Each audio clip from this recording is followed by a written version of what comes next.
হোস্টেলে তোমাদের সকলকে স্বাগত। আজ আমি আবার একটি নতুন রেসিপি নিয়ে তোমাদের কাছে চলে এসেছি।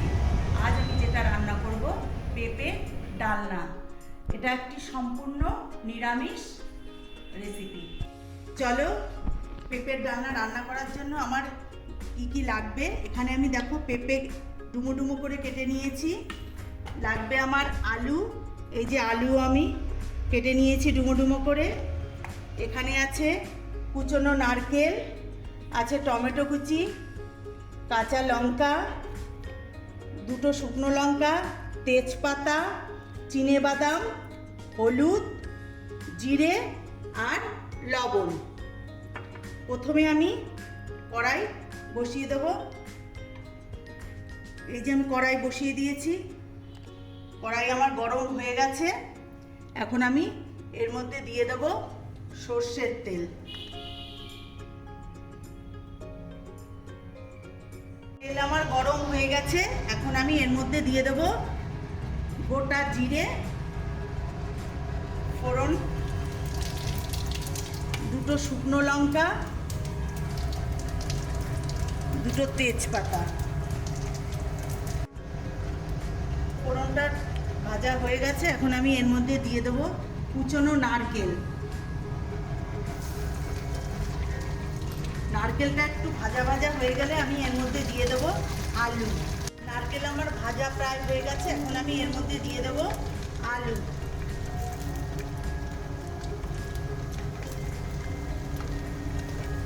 আলুটা একটু সামান্য ভাজা ভাজা হলে এর মধ্যে আমি দিয়ে দেব পেঁপে। এবার আমি এর মধ্যে পেঁপেগুলোকে দিয়ে দেব।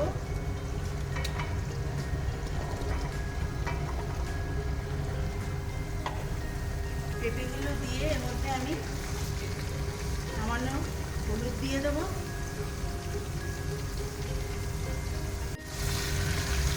এবার আমি এগুলোকে 2-3 মিনিট ভাজা ভাজা করে নেব, পেঁপে আর আলু।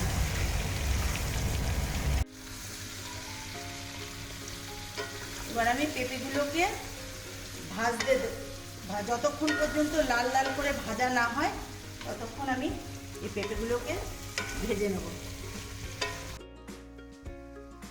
দেখো আলু আর পেঁপে আমার ভাজা প্রায় হয়ে গেছে। এবার আমি এর মধ্যে এক এক করে মশলা দিয়ে দেব। আমি তোমাদেরকে বলতে ভুলে গেছিলাম, এই জিরে আদার মধ্যে আমি কিছুটা নারকেল পিষে নিয়েছি। যেহেতু আমার এটা নিরামিষ রান্না তাই আমি এর মধ্যে একটু নারকেল দিয়েছি। এবার আমি দিয়ে দেবো স্বাদ মতো লবণ,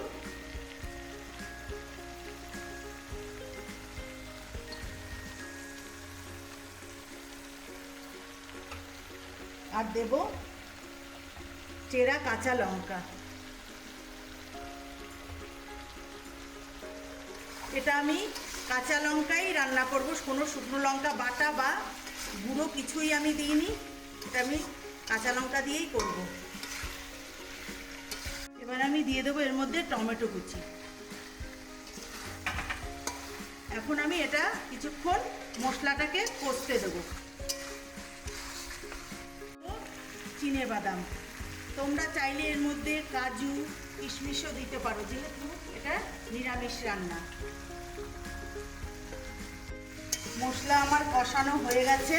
এবার আমি এর মধ্যে জল দিয়ে দেবো। এই যে দেখুন মশলা আমার কষানো হয়ে গেছে। এবার আমি এর মধ্যে দিয়ে দেবো জল। বেশি জল দেব না, যতটা প্রয়োজন ততটাই দেব। জল দিয়ে দিয়েছি। এবার আমি ঢাকনা দিয়ে ঢেকে দেব সিদ্ধ হওয়ার জন্য। ঢাকনা দিয়ে দিলাম। এটা 10-15 মিনিটের জন্য রেখে দেব। এবার ঢাকনাটা আমি তুলে নেব। আমার পেঁপে আলুর ডালনা প্রায় হয়ে এসছে। এর মধ্যে এখন আমি একটু সামান্য পরিমাণে চিনি দিয়ে দেব। তোমরা চাইলে দিতেও পারো, নাও দিতে পারো। যেহেতু এটা নিরামিষ তাই আমি এর মধ্যে একটু চিনি দিয়ে দেবো। সবশেষে গরম মশলার গুঁড়ো। এর মধ্যে ঘিও দিতে পারো, আমার যেহেতু ঘরে ঘিটা শেষ হয়ে গেছে তাই আমি দিতে পারলাম না, তোমরা ঘিটা অবশ্যই দিও। এবার আমি নামিয়ে নেব। আমার পেঁপের ডালনা হয়ে গেছে, গ্যাসটা আমি বন্ধ করে দেবো। এই যে দেখো, পেঁপে আলুর ডালনা আমার একদম তৈরি পরিবেশনের জন্য। তোমরা এটা বাড়িতে অবশ্যই ট্রাই করবে। আর কি বলবো, ভিডিওটা এখানে আমি আজকে শেষ করছি।